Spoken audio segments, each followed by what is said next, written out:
Dear Herman, Jose Manuel, Angela, Nicholas, this letter also constitutes the UK's official notification of its decision to withdraw from the EU. The UK will become an independent sovereign state and cease to be a member of the EU, its institutions and agencies exactly 2 years from now, on 23rd of June 2016, referred to hereinafter as I-Day. My name is Trevor Coleman, and I'm a non-attached member of the European Parliament for the southwest of England. I've been prompted into producing, editing and writing the script for this film because of two important concerns I have over British membership of the EU that have never been publicly addressed. First of all, the cost, and not just the financial cost of British membership of the EU, has remained unexplained and unpublished. Secondly, the ability of Britain to extricate itself from this European political structure has never been properly explained. This book, Time to Say No, written by Ian Milne, presents a strong argument that British withdrawal from the European Union is not only possible, but is in the best interests of Britain. A consensus now exists that the EU as a market and an economy is in irreversible long-term decline, and that by 2050 its share of global GDP and trade will be halved to around 10%. This film, based on this book, examines the increasingly doubtful case for EU membership, alternatives to that membership, and the surprisingly simple process of regaining for the British people the right to govern themselves. Britain supports democratic self-rule in emerging countries, yet British self-determination is ridiculed and denigrated as being parochial and xenophobic. The advantages of EU membership far outweigh any national interest, we're told. But do they?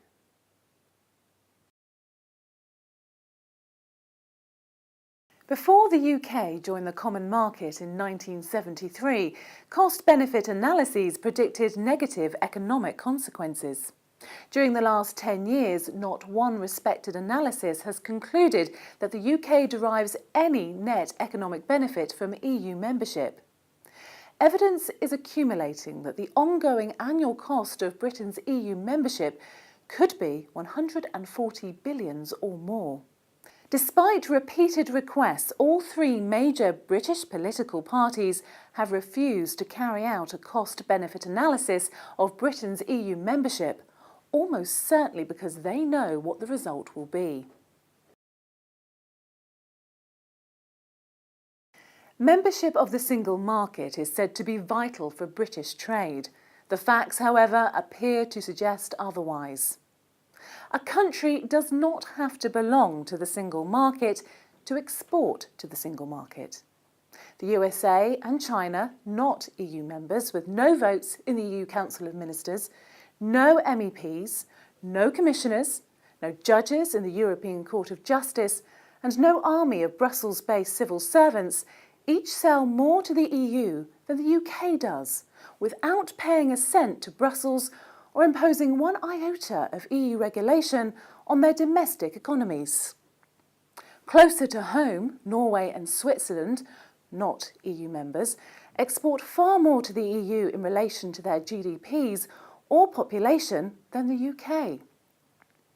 In fact, the whole of the rest of the world can trade with the EU without membership. The case for membership of the single market based on imports and exports continues to be tenuous. Since the turn of the century, British exports to the world outside the EU have grown 37% faster than exports to the EU.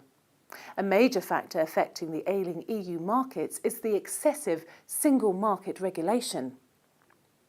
Today, 60% of UK exports go outside the EU and 40% to the EU. The argument that the single market makes it easier to import goods and services just doesn't add up. From 1999 to 2009, British imports from outside the EU increased 18% faster than imports from the EU. It would appear, therefore, that UK imports and exports do not benefit greatly from UK membership of the single market.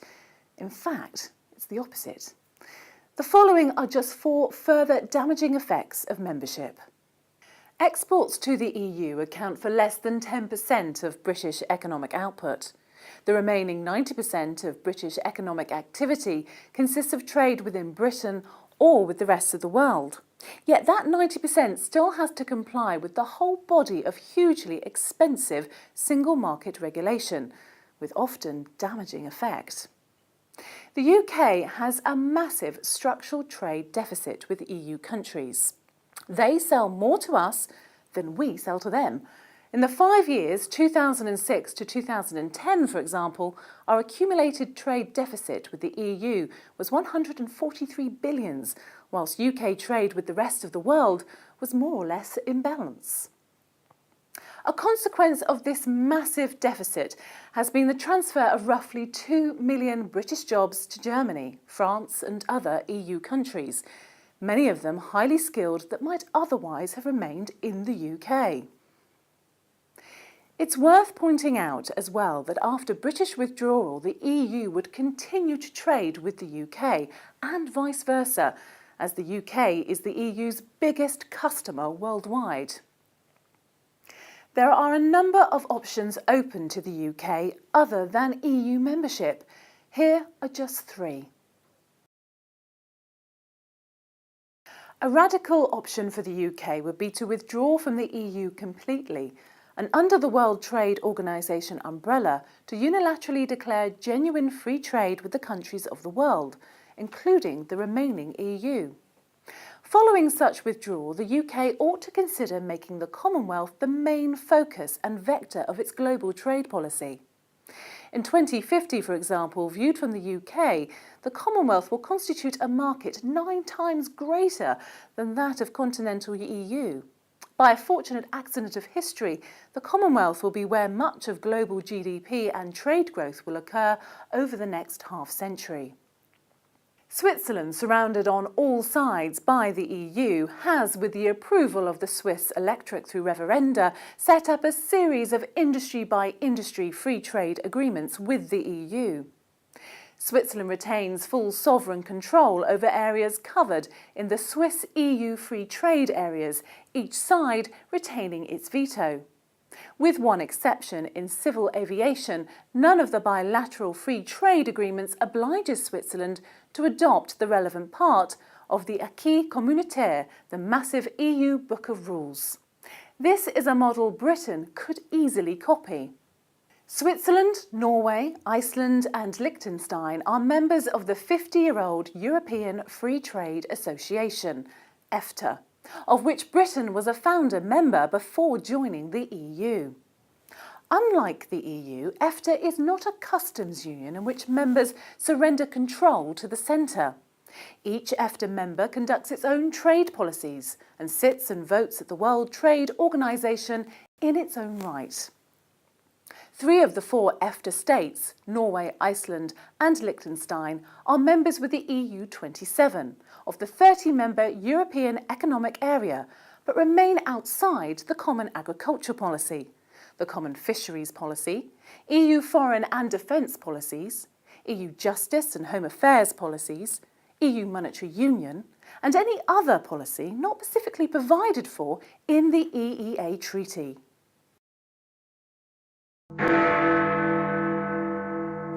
As we have seen, EU membership is extremely costly to the UK and of little, if any, benefit. On withdrawal, that burden on the British economy would progressively disappear.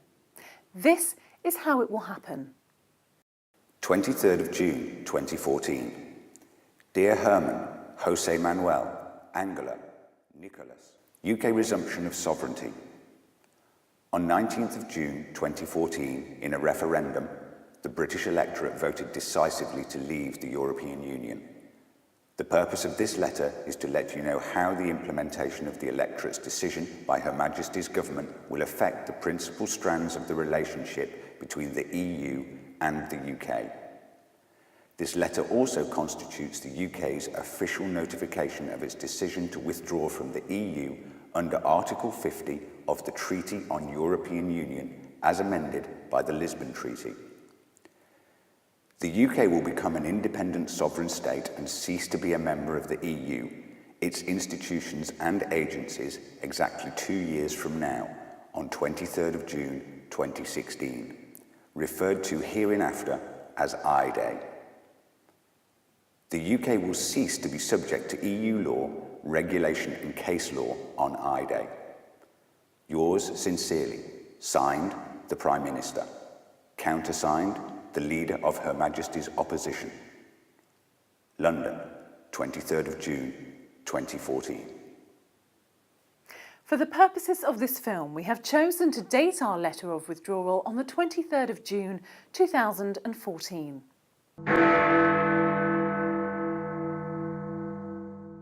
The UK will become an independent sovereign state and cease to be a member of the EU exactly 2 years from now, on the 23rd of June 2016, referred to hereinafter as I-Day.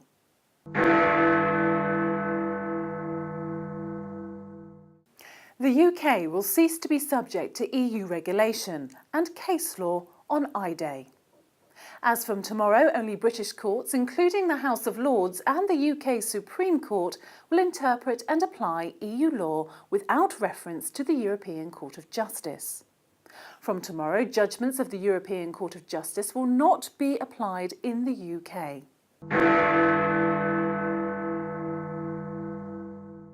A new British ministry, the Ministry of EU Transitional Arrangements, MITA, headed by a senior cabinet minister, will be charged as from tomorrow, 24th of June 2014, with the responsibility for managing and negotiating all aspects of the transition process.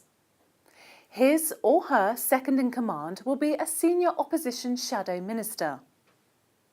Other ministries will report to MITA on all transition matters. MITA will be staffed by experienced specialists from the British private sector, from business, transport, energy, the city, farming, fishing, military and legal circles. MITA will complete the bulk of its work by I-Day, but remain in existence for a further 2 years to help resolve any leftover issues. By statute, MITA will be dissolved exactly 4 years from today.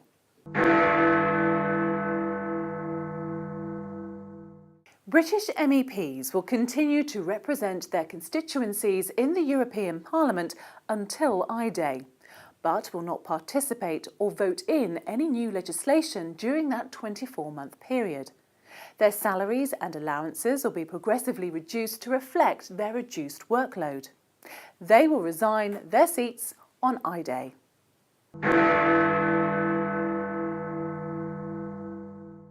British officials and employees of the Council, Commission and all other EU institutions and agencies will negotiate the timing and terms of their departure with the relevant EU authorities. The UK's monthly gross contributions to and receipts from the EU budget will be reduced by 1/24 on a straight-line basis in each of the 24 months between now and I-Day to reflect the progressive disengagement of the UK from the EU over that period. On I-Day, the UK will withdraw from the EU Customs Union and UK trade will cease to be regulated by the EU. At the World Trade Organization, the UK will resume its own seat and vote in its own right. Trade between the UK and the EU and between the UK and the rest of the world will be conducted as already provided for in other multilateral treaties, as well as relevant declarations of the Commonwealth.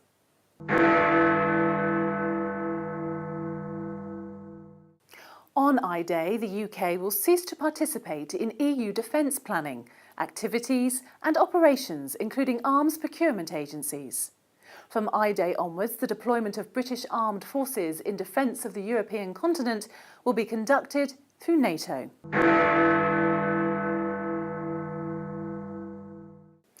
On I-Day, the UK will withdraw from all direct EU foreign policy involvement. The UK will cease all involvement in economic and monetary union, including the European Central Bank, on I-Day.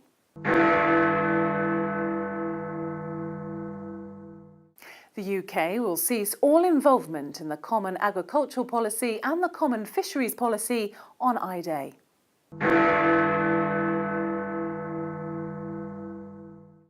The UK will cease all involvement in EU immigration and asylum matters and resume full and absolute control of its borders on I-Day.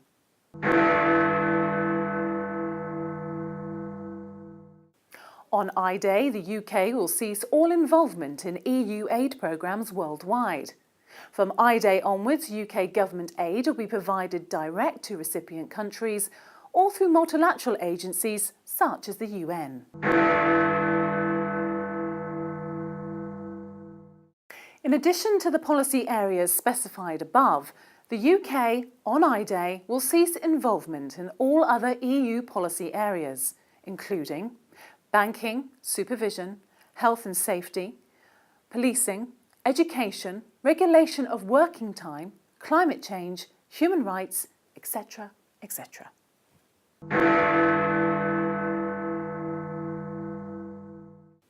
A bill to give effect to the measures set out above will be laid before the House of Commons next week. And then we will be free. It's as simple as that.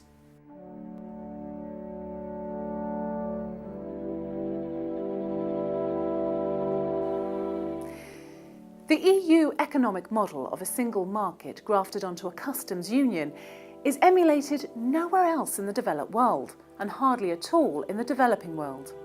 Customs unions are redundant. They have lost their raison d'etre. The EU is a fast-failing experiment which no other continent has emulated. The preferred option for the majority of the countries of the world, 165 out of 192, is the self-governing nation-state. UK withdrawal would result in the British people rejoining that 95% of the world's population that live in those self-governing states and successfully trade with each other and with the EU multilaterally. It's time for Britain to say no to membership of the EU.